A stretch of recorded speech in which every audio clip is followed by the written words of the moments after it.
Hi everyone and welcome back to another video. So if you see a restore purchase failed message in Runna, it usually means there is a mismatch between your account, store login or subscription status.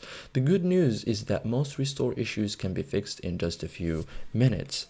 In this guide, I'll show you step by step how to fix the restore purchase failed issue in Runna in 2026 cleanly, correctly, and like a pro. So why restore purchase failed happens? So common causes include logged into the wrong Apple or Google accounts, no active subscription, internet connection problems, app not updated, temporary store sync issues. So most restore problems come from accounts mismatches.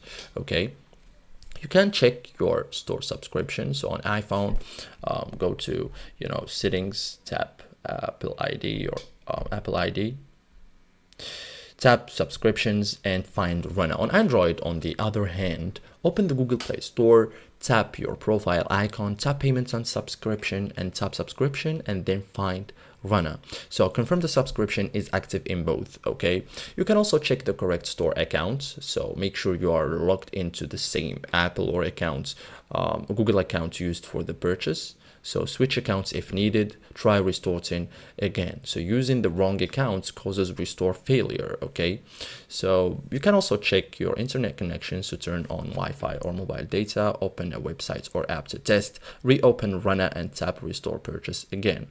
Restoring requires an internet connection. Okay, so you can also restart the app as a whole. You can close the app completely and open it again. So thank you guys for watching this video and see you in the next tutorial.